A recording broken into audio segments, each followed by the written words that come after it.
Subscribe करें, like करें, share करें, कमेंट जरूर करें। नमस्कार दर्शकों, मैं हूं अमित बौरसन और आप देख रहे हैं रंजित टीवी इंडिया, ना धर्म ना जात, केवल सत्य के साथ। दर्शकों, जिस प्रकार से भारत देश के अंदर 2024 के लोकसभा चुनाव चल रहे हैं, जिसमें कि 2 चरणों के चुनाव संपन्न हो चुके हैं और उसमें परसेंटेज कम रहा है, उसको देखते हुए विशेषज्ञ ये कह रहे हैं कि जो परसेंटेज कम रहता है चुनाव में, तो वो सत्ताधारी पार्टी के लिए घातक रहता है, उसे हारने का 90% संकेत मिलते हैं। और दर्शकों, जिस प्रकार से तीसरा चरण होने जा रहा है 7 मई को, उस विषय पर हम देश के वरिष्ठ समाजसेवियों से जानकारी प्राप्त करना चाहेंगे कि क्या रुझान है इस 7 मई के चुनाव के लिए, और जिस प्रकार से 2024 के लोकसभा चुनाव हो रहे हैं उसको देखते हुए हमारे देश के समाजसेवियों का क्या रुझान है, किस पार्टी को वो सपोर्ट करेंगे और वोट करेंगे। आइए लेके चलते हैं हम अपने देश के वरिष्ठ समाजसेवियों के पास। सर, जो लोकसभा का 7 मई को चुनाव होने जा रहा है जनपद आगरा में, उसको देखते हुए आप किस पार्टी को सपोर्ट करेंगे? बीजेपी, इंडिया गठबंधन या बहुजन समाज पार्टी? भाई हम तो गठबंधन में वोट देंगे सा। अच्छा। हाँ, जाको कुछ होना ना है, हाथी तो गए बेकार। यहाँ तो गठबंधन में वोट देंगे हम तो। सर, जिस प्रकार से हमारे भारत देश में लोकसभा का चुनाव की तैयारी हो चुकी है और 2 चरणों के चुनाव संपन्न हो चुके हैं और ये तीसरा चरण 7 मई को होगा, तो आप क्या कहना चाहेंगे और किसको सपोर्ट करना चाहेंगे और क्यों? 3 पार्टियां जैसे बीजेपी और इंडिया गठबंधन और बहुजन समाज पार्टी, आगरा के क्षेत्र के देखते हुए आप क्या रुझान है आपका?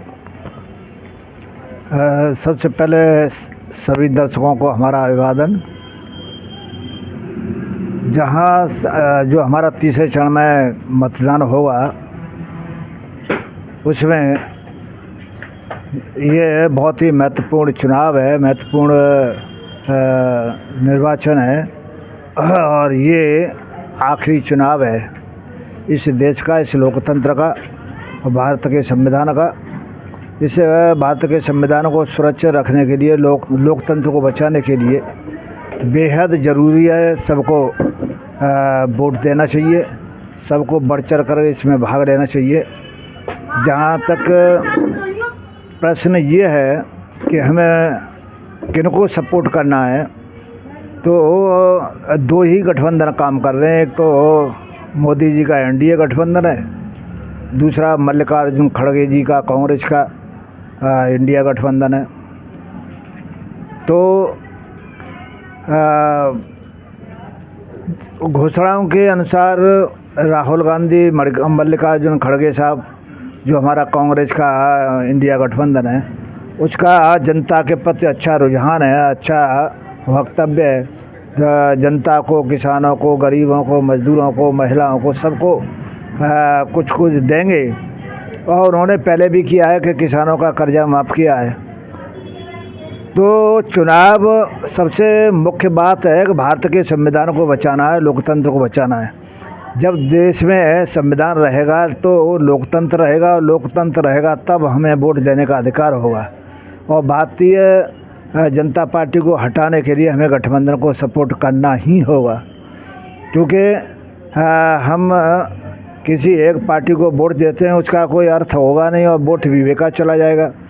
तो गठबंधन को देंगे तो गठबंधन जीतेगा। कम से कम एक बार में भारतीय जनता पार्टी और मोदी का गवर्नमेंट हट जाए, तब गरीबों का, मजलूमों का, शोषितों का, उनके अधिकार सुरक्षित रह सकते हैं, बाकी नहीं होंगे। तो आगरा जनपद में इंडिया गठबंधन की तरफ से समाजवादी पार्टी के प्रत्याशी हैं सूर्यचंद करदम जी, तो क्या आप उनको सपोर्ट करेंगे, वोट करेंगे? इंडिया गठबंधन में कौन सी पार्टी खड़ी है, कौन का कैंडिडेट खड़ा है, हमें ये नहीं देखना है। हमें ये देखेंगे कि इंडिया गठबंधन खड़ा है और हमें हमारे क्षेत्र से कौन है। हमें न साइकिल देखनी है, न हाथ का पंजा देखना है, न कुछ और देखना है। हमें इंडिया गठबंधन के नाम से वोट देना है। अगर कांग्रेस का कैंडिडेट है तो कांग्रेस को देना है, और दूसरे सपा का कैंडिडेट खड़ा है तो हमें सपा को वोट देना है। क्योंकि इस समय ये नहीं देखना कि सपा हमारी दुश्मन है या कांग्रेस हमारी दुश्मन है। हमारे सब दुश्मन है, लेकिन सबसे बड़ा दुश्मन कौन है, जो भारत के संविधान को ख़त्म कर रहा है, लोकतंत्र को ख़त्म कर रहा है। जब वो संविधान नहीं रहेगा, लोकतंत्र नहीं रहेगा, तो तब हम क्या करेंगे? तो हमें भविष्य को देखना है, बच्चों को देखना है, परिवार को देखना है, जनता को देखना है, अपनी समाज को देखना है। हमारी समाज कहाँ सुरक्षित रहेगी? हमारी तो कट गई, आने वाली पीढ़ी का क्या होगा? इसलिए बेहद ज़रूरी है कि गठबंधन को वोट किया जाए और गठबंधन के लोगों को जिताया जाए। यदि गठबंधन को नहीं जिताएंगे और मोदी जी को जिता देंगे तो फिर तो कोई मतलब नहीं है। मोदी जी चले जाएंगे तो फिर गठबंधन के जो छोटे मोटे रह जाएंगे, इनको तो हम कभी भी बराबर कर लेंगे, लेकिन उनको कैसे करेंगे? इसलिए गठबंधन को सपोर्ट करना ज़रूरी है। सर, इस बार जो आगरा जनपद में जो लोकसभा का चुनाव 7 मई को होने जा रहा है, तो आप किसको सपोर्ट करना चाहेंगे? एक तरफ बीजेपी है और दूसरा इंडिया गठबंधन, तीसरा बहुजन समाज पार्टी। आप किसको पसंद करेंगे? हमारे मतलब जो है समाज के और जब सभी के हिसाब से इंडिया गठबंधन को समर्थन देना चाहिए, जिससे देश जो है का भला हो सकता है। और अगर ये इसी तरीके से मतलब जो है गठबंधन कमज़ोर रहा तो कमज़ोर किया गया तो जो है भविष्य में आगे चल के बहुत बड़ा नुकसान हो सकता है। जय हिंद, जय भारत। सर, जिस प्रकार से 2024 के आगरा लोकसभा सीट पर जो चुनाव हो रहे हैं, उसको देखते हुए आप किस पार्टी को सपोर्ट करेंगे और वोट करेंगे? सबसे पहले रंजन इंडियन टीवी इंडिया को मेरा धन्यवाद, सभी दर्शकों को धन्यवाद। जैसे कि लोकसभा का ये चुनाव आ चुका है, अब तक के समय में भारतीय जनता पार्टी ने हमारे भारतीय संविधान की धज्जियां उड़ाकर रख दी हैं। संविधान बचाना है, लोकतंत्र बचाना है। लोकतंत्र को बचाने के लिए हमें एक ही ऑप्शन लग रहा है, ठीक, वो है हमारा इंडिया गठबंधन। इसी से कुछ भला हो सकता है, बाकी का। और अगर दोबारा से बीजेपी आती है तो बिल्कुल एकदम संविधान को, लोकतंत्र को जड़ से ख़त्म कर देंगे। उनकी ऐसी मानसिकता है। गरीब और शोषितों का इस समय बहुत बेहद बुरा हाल है और केवल भला हो सकता है तो इंडिया गठबंधन से। हम इंडिया गठबंधन को ही सपोर्ट करेंगे। सर, जो 2024 का लोकसभा चुनाव हो रहा है, उसको देखते हुए आप जनपद आगरा में जो लोकसभा का चुनाव होगा, जिसमें 3 पार्टियां खड़ी हुई हैं, बीजेपी और इंडिया गठबंधन और बहुजन समाज पार्टी, तो आप किसको सपोर्ट करेंगे और क्यों? रंजन टीवी में आपका मैं रंजन टीवी में आपका हार्दिक स्वागत करता हूं कि आपने मुझे बोलने का मौका दिया। मैं ये कहता हूं कि 3 पार्टी आगरा में खड़ी हैं, जो कि जाटों की एक तरह की राजधानी है। लेकिन बीजेपी ये कहती है कि सबका साथ सबका विकास, तो हम लोग यहाँ रह रहे हैं, उस हिसाब से कोई साथ का विकास नहीं है। क्योंकि यहाँ पर देखो, नाला इतना भयंकर गंदगी से भरा पड़ा है, जो लोग निकलते हैं उन पर रहना और रहना मुश्किल पड़ रहा है। गवर्नमेंट पैसा भी खर्च कर रही है पार्षद के द्वारा, लेकिन ये भी उनको जो है अधिकतर कोई ज़्यादा सुविधा नहीं मिल रही है। दूसरी बात यह है कि बीजेपी कहती है 400 पार, तो 400 पार करने से फिर जगह जगह जुगलेबाजी करना, झूठ बोलना, जैसे औरतों के मंगलसूत्र और अन्य बातें ऐसी करते हैं, तो ऐसी बात करने से क्या फ़ायदा है।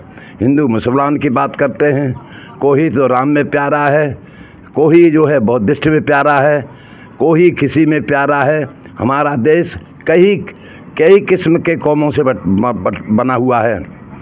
बाबा साहब ने जो संविधान लिखा था वो सभी धर्मों के लिए लिखा था।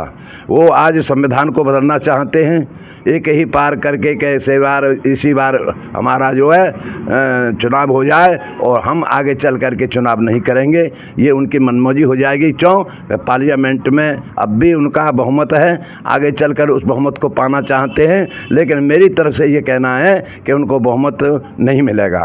और उनकी ये समस्या जो चाह रहे हैं कि कहने का मतलब जाइए, उन्होंने वादा किए हैं वो सब बेकार चले गए। नौकरियों में लोग मारे मारे घूम रहे हैं और झूठे वादे कर रहे हैं। इस तरह से हम लोग कहाँ आगे तक चल जाएंगे?